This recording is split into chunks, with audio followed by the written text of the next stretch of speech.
I want to be prepared, more strategic about my buyers, my first consultation, my first meet and greet with Okay. buyers. Okay. Like, what is like the best practice of things like a realtor should have? Like, what is that top of the list? Like, this is the things you should have, the things you should go over, Yeah. So just to make sure the process flows well and the first time home buyer, because most of them are first time home buyers, okay. are prepared and equipped for the process of what's to come.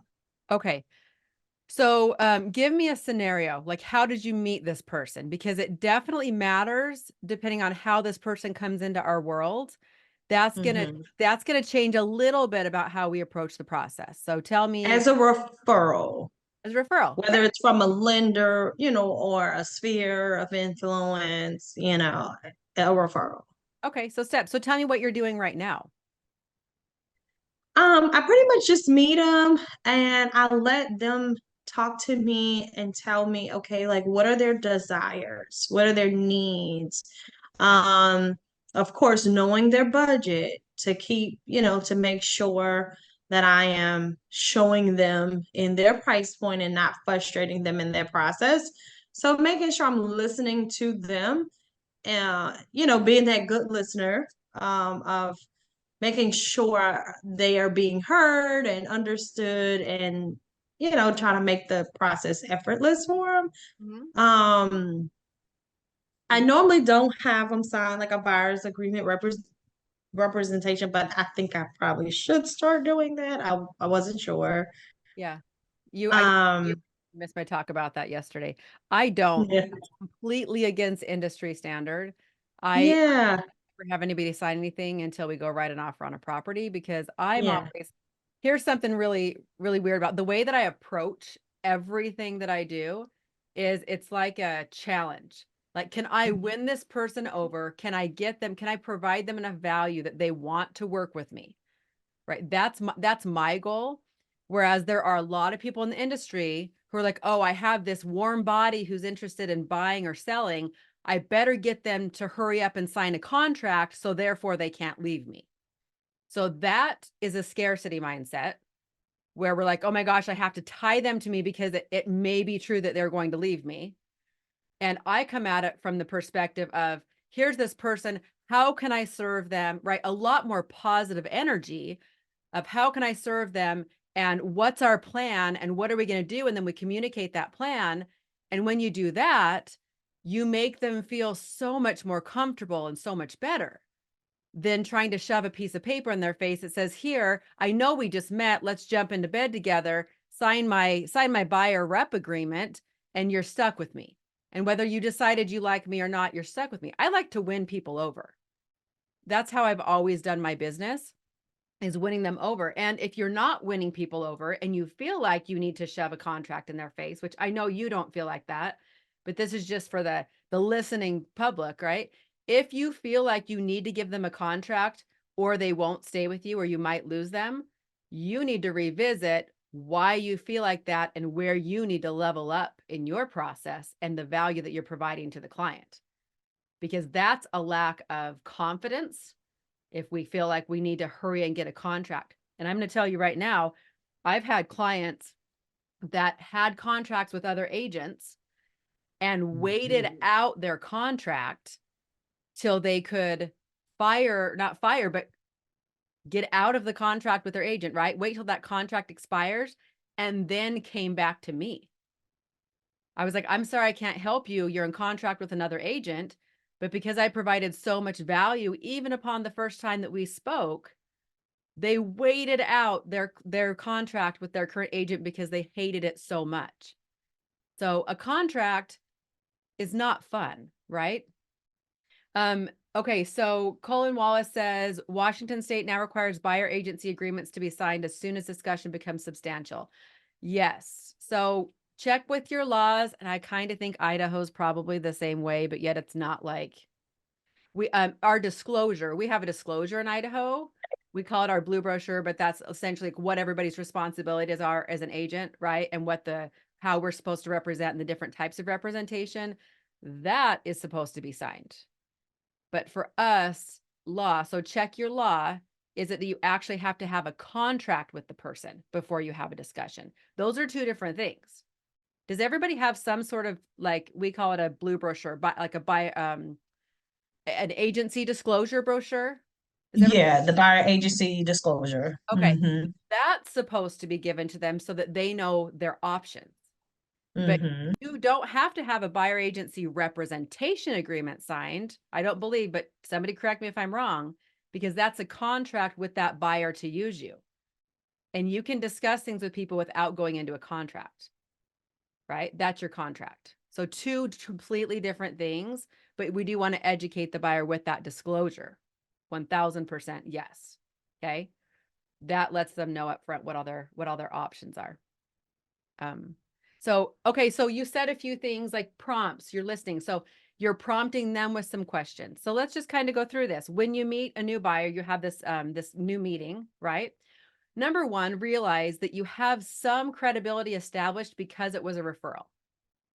Okay, so that's a really good thing. So in terms of how much do you need to sell yourself, it's a little bit less than if it's a cold call that comes in from like a lead off of a listing, and then you're trying to tell them why you're freaking amazing and why they should use you and how you can help them the best. You almost don't have to have as much of that conversation because someone sent you this client, right? Okay, so when this clients come to you, then you can be able to go through, like what you said, what are their needs? And if you go in, Kizzy, because you're in the academy, if you go into your Kickstart, there's that very first in your workbook, the list of 20 questions. Might be actually in the back of the workbook. I just get to know the person. What's their needs? What's their wants? Why do they want it? And really start to be curious about their situation. That immediately starts to make them feel comfortable. What we are like industry standard that I notice is like, let's give them a big buyer handout that explains the entire process. And they're going to want to read the whole thing, right? And understand appraisals. No, that's what you're for, right? That's the value that you provide. So where you could give them a handout like, hey, in case you want information about the whole process, you could provide something like that to them, would be great. But the biggest thing is when you meet a new buyer, you better walk away from them. And if I were to call you and say, hey, tell me about your new buyer, you could be like, they have 3 dogs, they have a goat, they got 5 children, they're coming from Washington, they want to live on an acre of land or less or more, right? Because maybe they want some horses and cows too. And they're going to homeschool, so they don't care about what school district they're in, everything but their blood type. You really want to understand what they want, because here's the trick with our people. They're going to say things to you that they don't even know that they said. They're going to identify what type of property and what area they actually want without knowing what they want. Does that make sense? Like they're going to come out, and once they start really starting to just verbalize what's going on for them, then instead of a single level home in the middle of suburbia, you might be able to ask like, is this the right fit? Is that what you want? Because I heard you say you wanted X, Y, and Z. You wanted some place for a goat and 4 dogs and, your children to homeschool. I don't think this house is going to fit you because where are you going to do your homeschooling? I'm just giving as an example, right? But we have to be able to read the client. That's the best skill that you can develop above anything else. That right there, Kizzy, will convert that client to work with you. And they'll be like, where's the documents that I can sign because you're my agent, right? Because you heard them and you understand them. Yeah. Does that help? Okay. Awesome.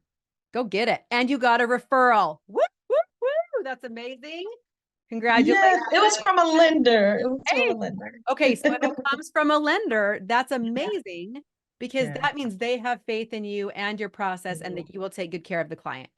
Because Yeah. a lender's never going to refer somebody out if they think you're going to drop the ball and crap's going to fall apart, because Yeah. they need their paycheck too, right? Yeah. Yeah. Yeah. So And that's, that's why I'm like, I just want to make sure I'm doing everything that I need to be doing. Da, da, da, da, yeah, Yeah. get to know them. Get to know them. Yeah. Yep. Awesome. Way to go. Okay. We had a couple questions that came in. I don't know if they're on the call yet. Brittany, Brittany, is that you with the group of peeps? Are they on there still, or they shut off their camera? We've got Brittany, if she's on here. Norma had a question. Daniela had a question for us. And I can answer these if they're not on here. Or if anybody else has a question.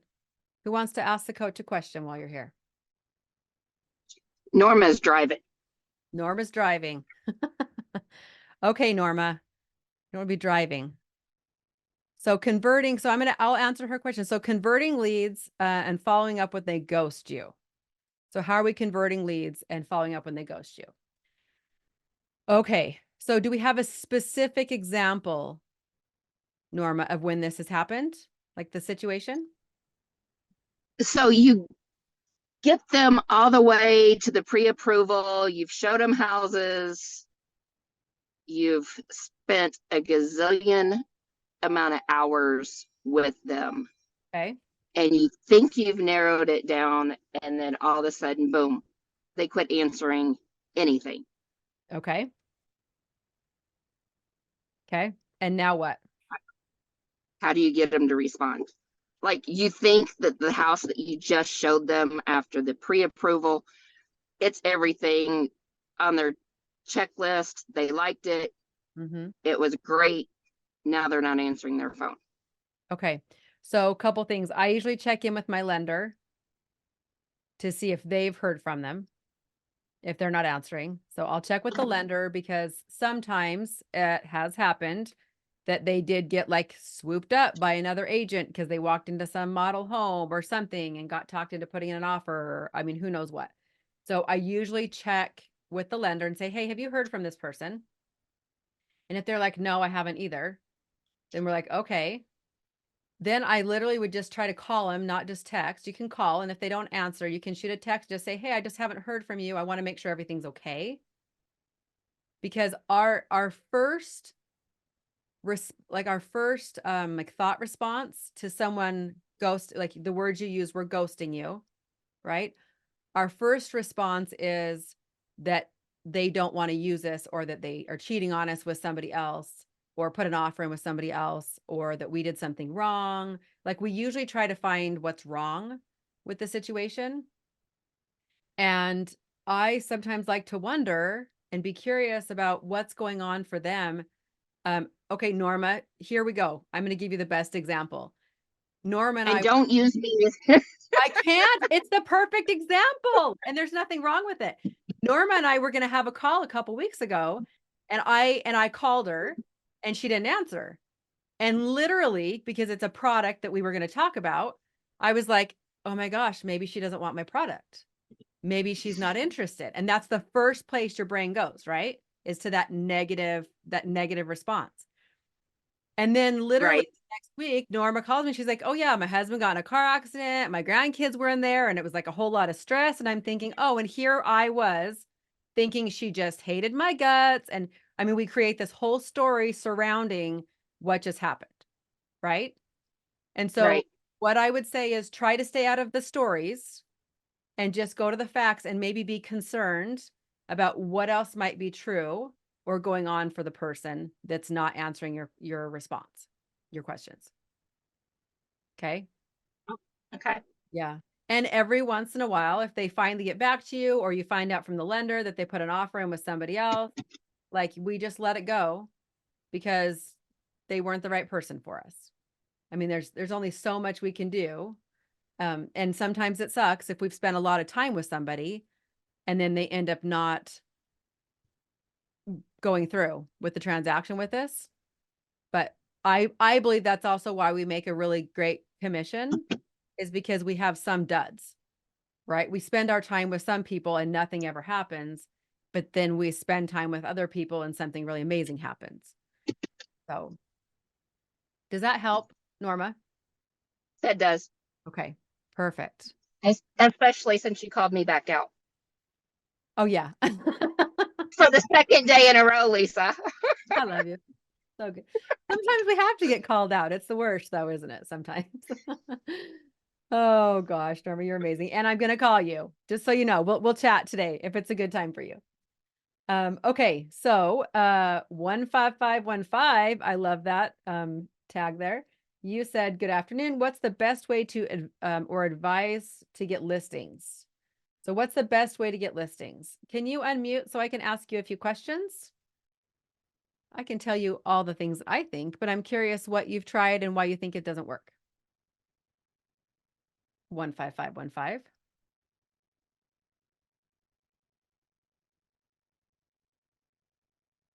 Oh, if you can unmute, let me know. That would be helpful. So here's the thing about listings, you guys. There are so many different ways that we can get listings, and the best way to get a listing is the way that you enjoy the most. That's the best way to get, oh, it's not working. Okay, so that's the best way to get a listing is the way that you enjoy. So even if you were to Google how to go get listings, right? And you've got, you can call for sale by owner. Let's just name some. Throw them in the chat, guys. Like, how do you like to get listings? You can call for sale by owners.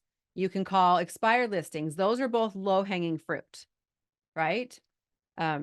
Yep. Circle prospecting. So if you've got something that's for sale or something that's recently gone under contract in a area, and then you can be able to market to the few blocks around that, you can be able to do that. We came up with a really great word yesterday. If you're going to go door to door, or if you're going to send letters to an area, to circle prospect around a listing that just went under contract, the language that we came up with that we loved was that we would like to, let's see, that we have overflow. So when you're going to write a letter, it's going to say something in regards to, we have overflow from this other home that we had listed in your area. So just looking to see if there's any possibility, or if anyone's interested in looking at the possibility of selling your home. Okay. That's very not invasive. And it literally is not like, I have a buyer for your house. If you say that to me, I immediately go into a little bit of panic, the way that I respond. Because if you have a buyer for my house, for most people, that means I'm not going to have a house. What am I going to do? Where am I going to go? But when you talk about possibilities with people, possibilities are completely different, right? Those are opportunities, possibilities, something to look into. It's not something that you're committing to. So again, like, how are we dating the client, not just jumping straight into bed with the client? Vendor events. Yep. Sporting events. Do you go to your kids if your kids have sporting events? I had 2 conversations just last night about real estate, just at our high school boys basketball game. People came up to me and asked me questions. Do you know anything about land splitting? Do you know anything about, building blah, blah, blah? Like, I had a couple questions that I had conversations every time I go to a sporting event in our city. I always get questions about that. You run into people, have conversations. Vendor events are good. Any way that you can be able to start to have conversation. PTA. Yep. Postcards. A super fan. I spent a lot of money on postcards. It wasn't my favorite. It did give me some ROI, but it was a lot of expense for me.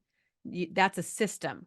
So if you want to dive into the system of postcards, just make sure you're systemizing what you're doing, instead of just randomly, like, I'm going to hit this neighborhood just because of, this is the neighborhood I want to hit. And then I'm going to hit this neighborhood because it's the neighborhood I want to hit.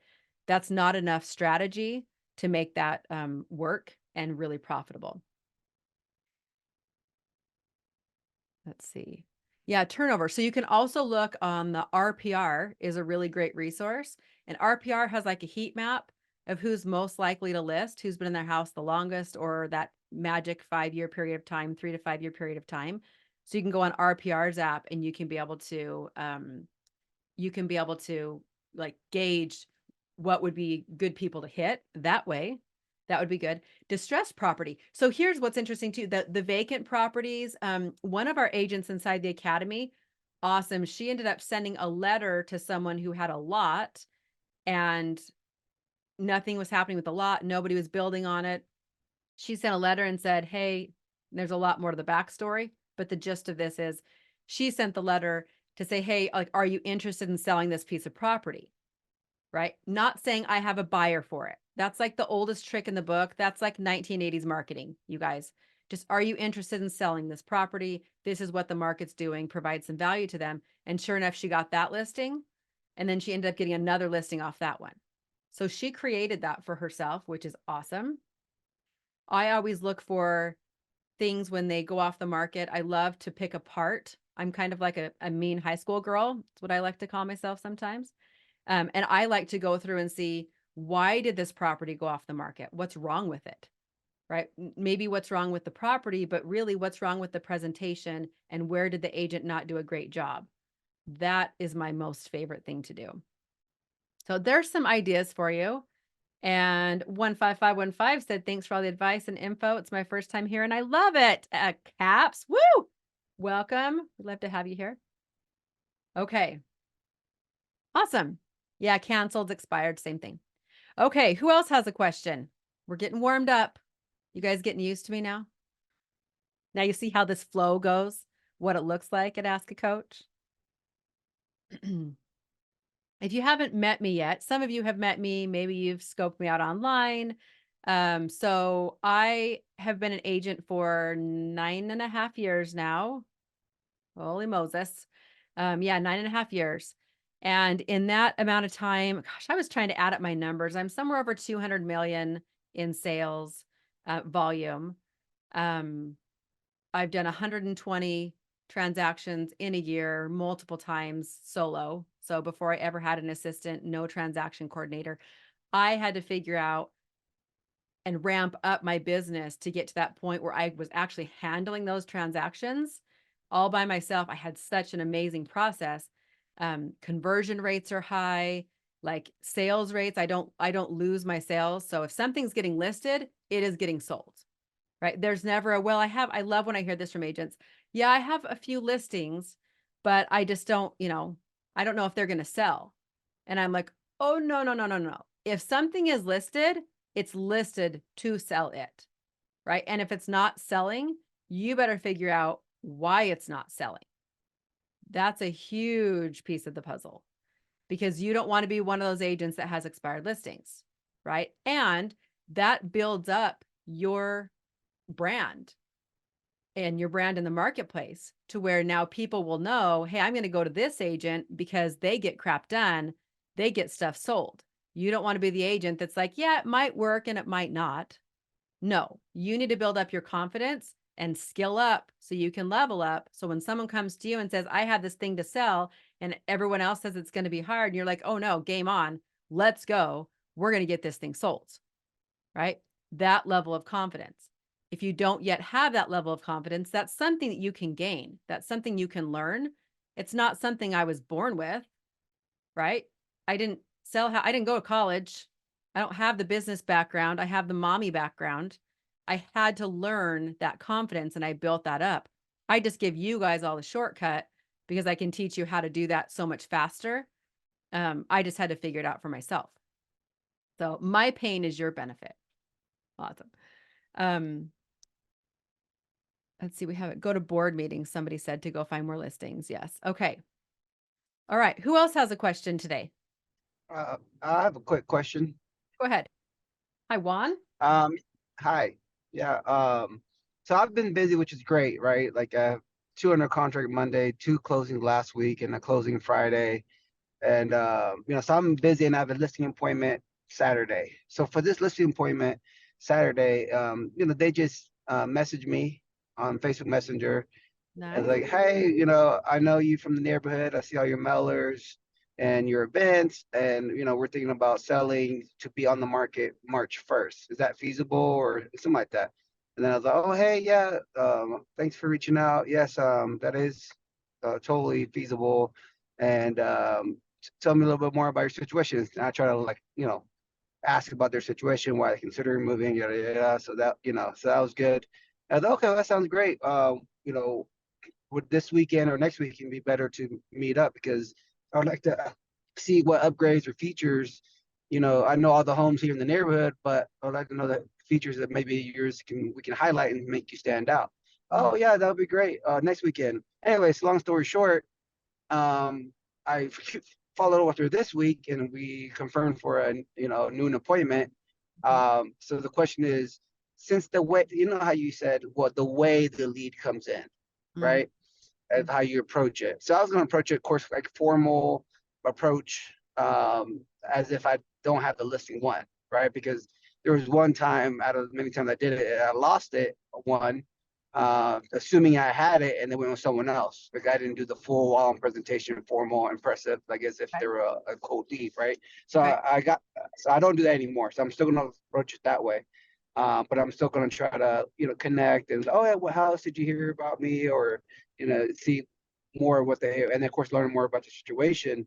But knowing that backstory, you know, what would you say would be the best person to make sure that, and I never bring a listing contract on the listing appointment. I always say, hey, well, next steps is this and this, and I'll send you over the paperwork so we can get this, official. And so now, your fiduciary and start the process. That's part of my broker's requirements. Mhm. So what do you feel like needs to be different? I guess, I guess, What's your I, worry? I guess for me, like, I feel like I've done everything so far that I need to do, right? And then for me, showing my value add, like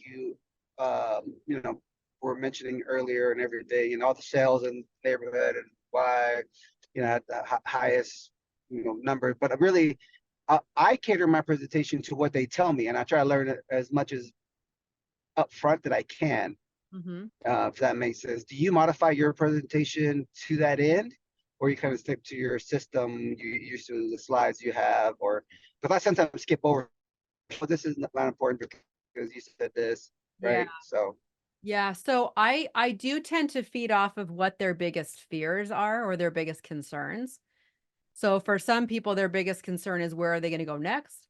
For some people, their biggest concern is what happens during the process.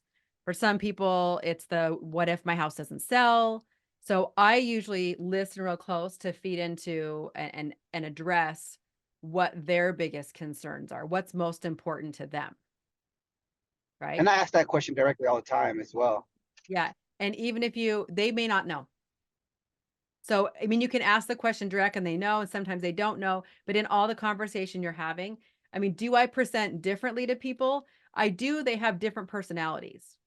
So Yeah. there's the type of person, and that comes into like your sales skills and being able to read other people a little bit, where if I've got a client that I know is a little bit more skittish, then I will be a lot more specific, or like the OCD type of personality. Or if I have an engineer for a client, well, you better believe he's going to get like the entire process, right? And we're going to have a little bit different of a conversation than your person that's like, just hand me the papers and let me sign them and but just please take care of me. And I have clients that do Yeah. that to me too, right? Yep. So there's Yeah. not I was. a one size fits all. Yeah. I got a lot better about that, like you were saying, right? Because I'm a former NASA electrical engineer, right? So I was real analytical, but I'm not your typical engineer, stereotype engineer, right? Yeah. So I got a lot better about not being too data analytics, numbers, Yeah. Excel sheets, Yes. and kind of just read them, right? Yes, because that can overwhelm. Like if you were to give me a bunch of spreadsheets, if I was going to sell my house, I'd be like, what? Like it over the top. So what I found works really great if I was going to give like a overarching what works really well with people for me is, and what I found is even if I take a printed market analysis to people, that's great, right? But I have to be able to explain all the data because I remember when I had first started, I'd give them this long report and then I'd kind of try to go over it. And they're like, I really don't understand what any of this says anyway.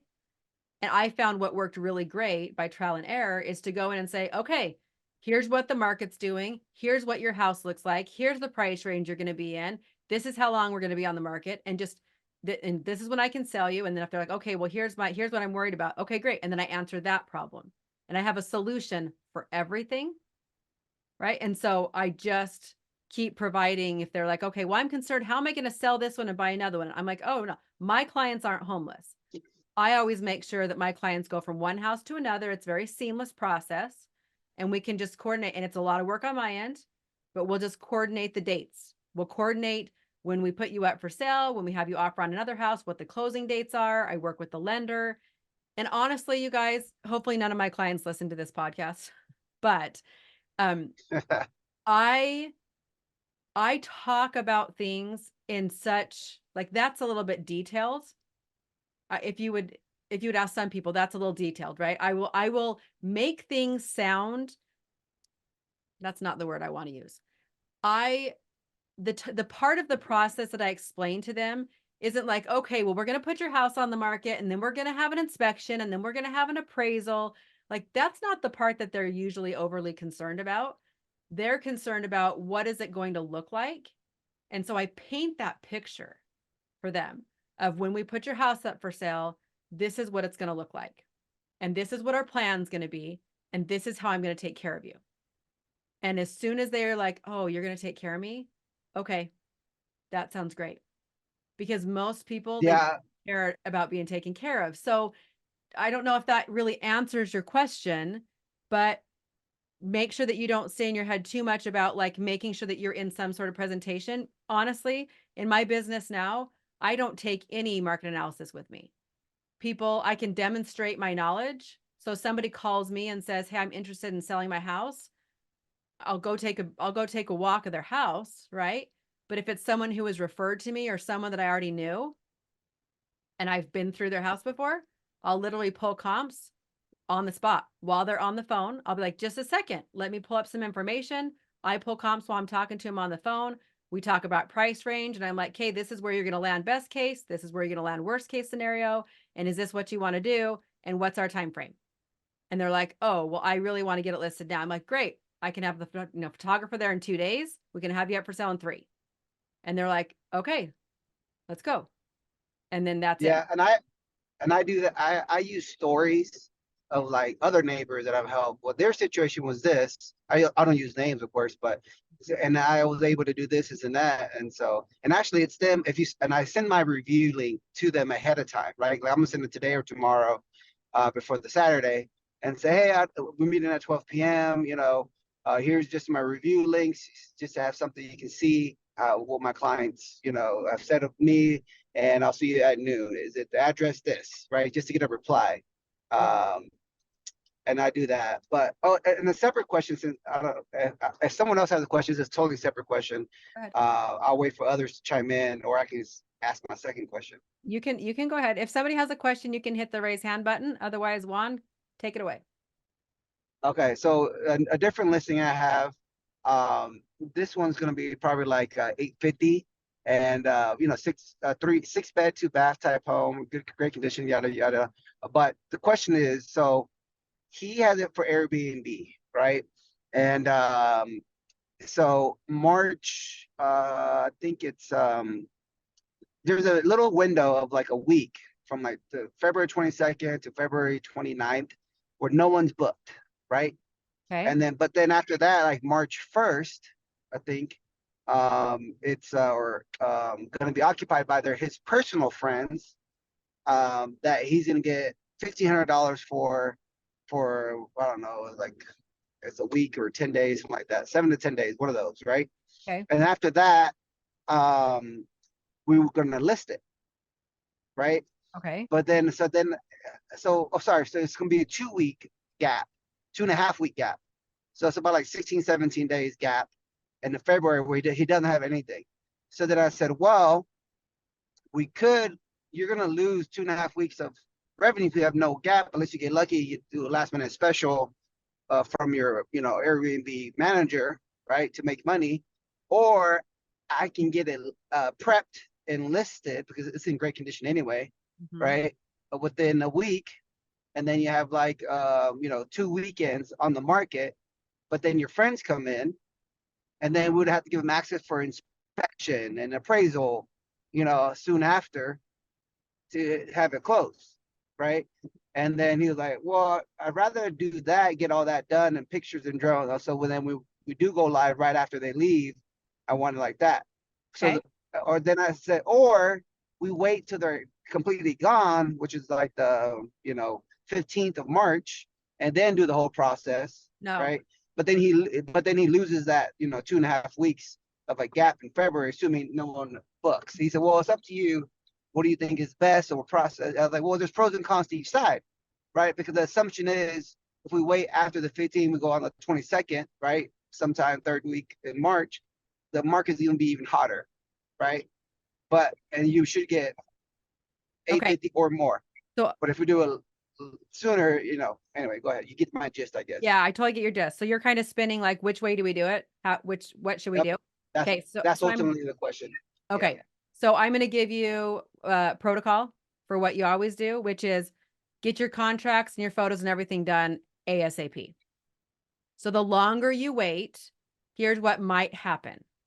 What if somebody else comes in who somehow catches wind that this property is going to be for sale and they just want to come in and go straight to the seller and they just want to buy it? You've now just lost your sale, right? So if this person comes to you and says, hey, I want to get my house listed, we might not want to go on the market until March because we have people occupying it. You're like, great, but it's vacant for 2 weeks. Yeah, good. We can get photos done. We can get everything prepared. We could even go on the market for 2 weeks and then go temporarily off the market while it's occupied for 2 Oh, weeks. yeah. Yeah. Yeah. Withdraw in case we don't, are not And under contract. yep. Yeah. And at the same time, you know how everything done, your marketing package is ready, your documents are ready. That part's out of the way, right? Now you have Yep. a pocket list. Now you have a pocket Yep. listing. That's true. Yep. So then I would tell them, you know what? Even, and this is like my sales pitch, okay? Like even if we aren't live on the market, if we can get your photos done, we can get everything ready. We've got now a pocket listing for our office. So I can be able to pass this around to everybody in my office and let them know that we have this thing coming up in case somebody's interested. Yep. So now you're providing an extra level of service because you're like, dude, I know you're going to be renting it out, but I might be able to sell it anyway, right? Even with somebody occupying it. And honestly, I wouldn't overthink the timeframes for inspections if it's occupied. If you don't, let's say you do get an offer, say you go up for 2 weeks in February, which you should be able to get up no problem by then. Even if you do get an offer on it, just set your dates to either get inspection done before somebody occupies it or put your dates out further so inspections after they occupy. Just manipulate your dates so that it's not bothering the tenants at the time and just push everything out. Be like, hey, we can't do anything during this time period. Like inspection period is going to be 3 weeks instead of 5 days. Right? And just make it work. But jump on it as fast as you can. Yeah. And then what's really interesting is you never know if you're going to end up running into somebody who's like, man, I just really was looking for an Airbnb. And you're like, oh, by the way, I have an amazing Airbnb and here's all the information. Yep. Right. And then Yeah, whatever. because I have 2 pocket listings, that one and another one. But the other pocket listing, I'm actually working out a deal with another agent that already has some buyers that actually knew the owners, and Yeah. we're doing something off market, and we had to wait on financing, which everything worked out. And they had to see the house one time because they hadn't seen it like in 2 years from being over. So yeah, it's to your point, yes, you can always, whether, of course, ideally it's your own client, right? But if you can get the price that your client wants and the terms they want, they're happy, whether it's my client or the other agent's client, right? My So, goal with the pocket listing is never to try to necessarily find like my own buyer. Like I don't care if I double end it. I care that I look like a rock star and we're getting the deal done. That's what I care about. Is it great if you yep, double end it? Sure. But you know what? That buyer could buy something else. Like I don't focus too heavily on that at all. Some people right, hoard, like we've had people that I've known that have like hoarded listings, kept them pocket listings because they totally are trying to find their own buyer. And then they actually end up losing the listing because they didn't do a very good job. Like the client is our number one priority. And so right now, the best way you can serve that client is to get that information, get all the photos, everything done, document signed up front. So you have some time to market and you can have it as a pocket listing while it's not able to be shown. Like that's the yeah, and best way you can serve the client right now. yeah, we were going back and forth, pros and cons. Well, I trust you, Juan. He's a high school friend of Yeah. mine, and I sold his condo like what, a year and a half ago or two. And so it's a little different, but of course, people are people. The people oh, I got this offer from this other agent or this person. Never Yeah. mind. So you're right. Anything can happen. You never want to assume anything. And the Yeah. sooner, yeah, My yeah. my Okay. worst experience that I had with that, and this taught me a lesson, which is great, is I had a $5.5 million property that I'd done a ton of work on, all the pricing, like all the tour, all the things. And we are getting ready to put this thing on the market and have him sign documents. And literally the day before we signed documents, because I took a little bit longer to get it all done. And this was a huge ranch. This was like a 600-acre ranch. The day before we're going to sign documents, they literally found a buyer off of, because they have a fairly good Facebook presence, and they found a Yeah. buyer off of that. And they were like, pretty much, we don't need to sign documents. And now, it was like $125,000 in commission. Like, it was crazy. So I don't like to wait, because you just never know. Like, once they've got it in their mind, they want to Yeah. sell. Anyway, I won't beat the dead horse, but I just would get Yeah. it done. But that's actually the best way to serve the client anyway. So you have their Yeah. information to spread out to other people. So awesome. Okay. Awesome. Cool. I just want to say hi real quick since I was talking the whole time. Yeah. Oh So yeah, no, you're amazing. Thanks for all the, I'm going. Yeah, I'm going to a Diamond Award luncheon right now for my brokerage. oh, So that's good. nice. Go tell them how awesome you are. That's great. I'm sure they'll tell you too. You're like, I'm here. I'm here, everybody. No, don't worry. Just kidding. Awesome. Good job, Juan. That's amazing. And some really good Thanks. tips there that Juan just gave everybody on some of his process, and as he's rolling through clients, some stuff he's doing. We had a couple questions in the chat here. Which will give you clues what personality they are. So a lot of times, depending on what their occupation is, that gives me some clues about their personality. So I will, like, if they're like a school teacher, it's going to be a whole lot different than if they work for like for us, like Micron, like an engineer type of personality, right? Or if they're a farmer, they have a different type of personality than somebody that just works as an accountant. Or so I kind of like to know a little bit about them, um, to see what they are. I also listen very closely to them so I can understand how they're thinking and how they process information too. That's really important. Part of that is like us leveling ourselves up so that we are very aware of how we process emotions. So it's easier to understand how other people are processing emotions. It's one thing that I actually train on inside the academy is how we process emotions, because if we're not good at it, it's going to be hard for us to help other people be good at it. So little tips there. Somebody's working with 5 active buyers, but where you're at, you're having multiple offers, bidding wars, and it's been a little bit frustrating. Okay. So if you are in a market where you have bidding wars, you have to act differently, and you have to coach your clients differently than you do in a market without bidding wars. So bidding wars, you have to be like, number one, fast. Like there's a few, I taught a whole class on this, but there's a few things you have to be really good at. You can't be passive. You have to make sure that you are seeing what comes on the market as quickly as possible. And you have to have your clients understand, like, we don't get to wait 3 days to go look at something. Right? So there's some things about that we have to remember. When we're writing offers, like I would love, oh my gosh, when we had bidding wars happening and people would come put offers on properties I listed, and they'd come to me with an offer, and inside their offer, it literally is like, and we want you to service the furnace, and we want you to pay for this, and we want you to do this. And I'm thinking, are you guys an idiot? Like, if you want to win, you don't come at me asking me for more things. You come at me with the cleanest, easiest, lowest, like difficult offer possible to make my seller's life easy. That's what you do. And how do we do that? We do that by communicating with the listing agent. If they're good communicators, ask them, what's your seller's situation? How long do they want for their closing? Like, what's going on for them? So I try to dig for some information first before I just randomly write an offer. Where we start to 10, and this may not be it for you, 15515, right? But a lot of people, they'll like go show the property, write up the offer, send in the offer. I have it happen all the time to me, but they've never talked to me.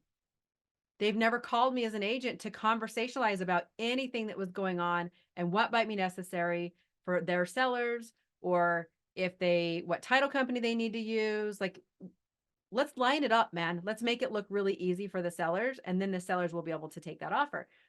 I've had offers that have been accepted that are less money. It's not always about money, but we have come in at a lower price point than someone else. But because I called the agent, had the conversation about the situation, found out how we could make this work really good for their sellers, and also gave that agent confidence in me as a human being and as an agent, they have taken our offer above everybody else's offer. I can't speak words today. Right. So that's a really huge, like a really huge part. I can't talk. That's a really huge part of multiple offer situations, to be competitive, because it's not always about money. So Quick question to that end. Um, so when they, like you say, like, because I had to go up against, like, I guess a couple other offers on this one house, and I ended up winning it, which is great. Um, and because we did a previous deal where it was smooth, and the same lender that saved the deal because the other one, so that really won me it from because of previous transaction. So one key point is always be professional, respectful, and follow through with what you say with agents. They will remember you, oh, right? And that's going to 1000%. affect you down in the future, right? So that helped me that. And I did it. I wanted to, but I did it. And this is a question to you. Was it a good play by me of not having her show me the proof of offer that she supposedly got, right?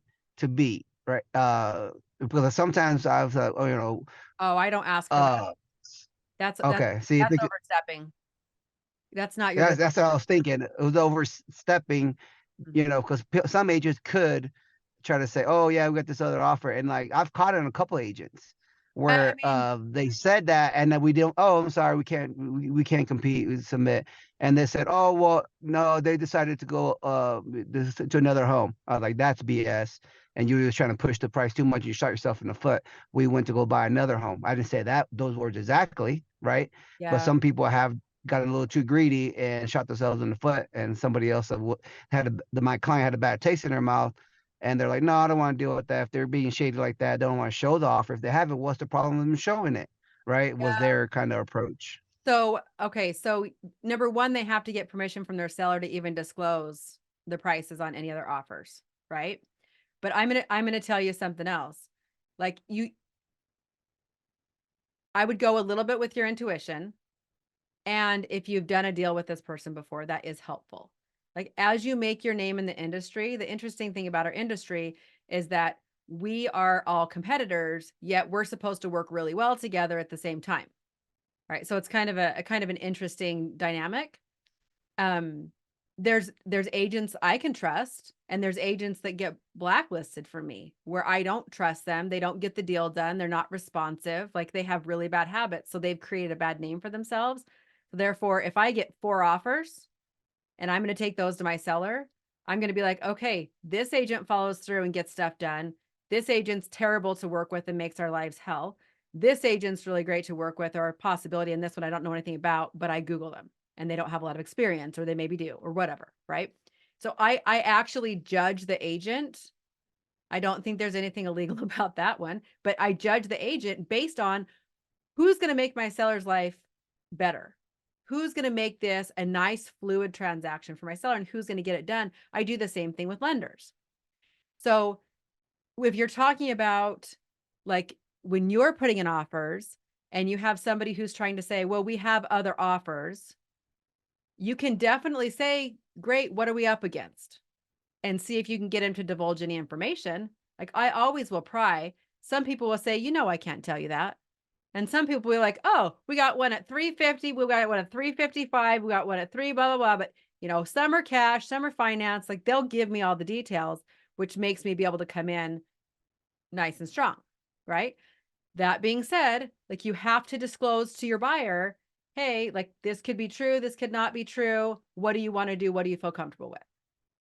Because you can't tell, and you can ask for proof. I don't think it's really great form to ask for proof, because that's literally just telling people they're liars.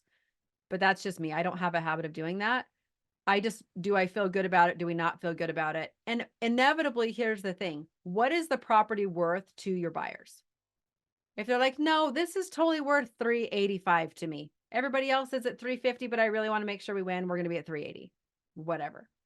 Right. Like whatever they're comfortable with. Where we don't want to get to is a space where we're talking our buyers into paying more for something or doing something that they are not comfortable with just in order to get a deal done. That's not okay. That is something that people do, that agents will do. It's not ethical. We want to make sure that our clients are driving this money train of what they're comfortable with. I will let them know, especially when you're in a competitive market like that. I will let them know, here's the thing. Here's the value of the property. Because I've looked at properties before and maybe they have so many offers because the price was actually real competitive or maybe a little bit on the low side.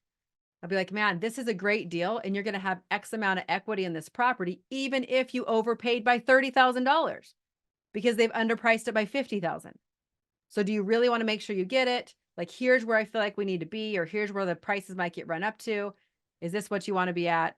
You know, and give them some advice that way. I mean, Yes, I gave them pros and cons to every situation. It could be true, not true. This, and I said, like, ultimately, the market's really heating up, and at this price point, it's gonna get a lot worse, right? And you don't have much money for appraisal gap. You're doing this type of FHA loan, and it was only like, and we came in like at 10K over with 10K concessions at first, and we only had to pay two more thousand on the purchase price. We didn't increase the monthly that much, right? right. And still got the 10K concession he needed. So at that point, he was like, "Oh yeah, that's not a big difference in the monthly, right?" Like, no. Yeah. And so, she gave me the chance that, hey, we worked together before, and this and that. But you have to beat the other offer. You have to make it 1,000 more because they matched the other offer, Yeah. and you got it. And I was like, okay. And yeah. so, and that's great because one, you've built those relationships with the other agents. right. That's when you start to build that business, right? It makes it easier for you to get stuff done. It really does. So that's awesome. That's a lot of. All right. Thanks for your help. I got to go on this luncheon. So thank All you. right. We had a couple comments here. So we usually waive inspections. Okay, so be careful with the inspections. So this was happening a lot during the height 2020. You always still have an inspection unless your person is so overconfident that they don't care if something's wrong with the foundation and the attic's infested with mold, right? But you always want to have an inspection to protect your client. You can say that you're purchasing as is, so you're going to have an inspection for buyer's knowledge only. That's what I say. I'm not a lawyer. Don't take my words as law, but that's what I usually put on my contracts, that the inspection is for buyer's knowledge only. At that point, then you still are protecting your buyer because they can still get out of the contract and get their earnest money back during that due diligence period. And if you find something terribly wrong, here's the really funny thing about that. You want your contract to look so good that they want to take it. But even if we've done an inspection sometimes and we come back with, say, $1,500 worth of mold in the attic or in the crawl space, we turn to the seller and we're like, dude, you got mold. Like, and I still will ask them to fix the molds. And 100% of the time they fixed it. So even though we said, hey, this inspection's for buyer's knowledge only, we're not going to ask for repairs. By the time we find mold, now we have an adverse material fact that has to be disclosed to anybody who comes to buy later, and they're going to have to fix it, right? Nobody's going to want to buy molds. So I usually still do that. So I still have the inspections. We just may not ask for things to be fixed. If you're buying like a flip property or something of that nature, then yeah, I'll buy stuff. I mean, usually the contractors are smart enough that we go through, we look at it. I flipped houses before too. So we'll look at stuff and be like, yeah, we can fix everything here. You know, everything's not that big of a deal. And we're getting it at such a great price that it doesn't matter. That's a little bit different too. Yeah, so if you are at 50 plus over asking price, proof of funds, yeah, 30-day closing. Some agents try to double end it. Well, they do. And there's not a lot we can do about that sometimes either. So you asked a question too, as a listing agent, do I get 15? Oh, you get 15 plus offers and some realtors get mad. Okay. So they get mad. They're just frustrated and that's okay. Like, it's frustrating. So usually be kind and reply back to everybody and say, your offer wasn't the one, and we appreciate it, and we'll keep you in mind in case something happens. But yeah. But it's not our job to make everybody else's feelings great. It's not our job. They can be frustrated. Maybe they've tried a lot and maybe they need to level up their game. Maybe they need a coach. All right. Thank you guys for coming today. I'll give you one quick announcement. We are starting on our high profit agent fix starting next week. We actually have something new that came to the Academy. We have 3 different coaching session options. So our first coaching session option, that is if you are a novice agent. That's if you're selling probably under 20, 24 units a year. If you pretty much are like moving along, but you don't have a great system process going where you can control. What I feel like is, as a novice agent, you're still novice if you haven't figured out how to control your business, how to control the flow of business. If you're still on the roller coaster, right, a business, that still puts you in that novice category. So that novice category, we do a coaching call every single Wednesday. We also now on Wednesdays have a coaching call for high earners. It's our high earner call. So now that's a whole set of different problems, right? Once you've got a little bit more control over your business and you have it churning, it's working, but then you need to like dial it in. We need to just change the dial so that it's either more profitable or more lovable. You enjoy it. Enjoyable, I guess is a better word for that. So that's our high earner call that we're going to have. That's a little bit different of a conversation. That's a little more how to scale your business and help you with coaching through problems that you have as a high earner. And then our third call that we have is a mindset unlock call.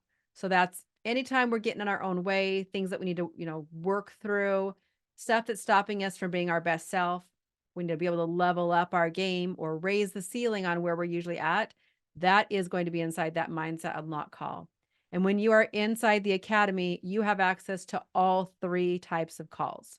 So you can come to one, you can come to all of them.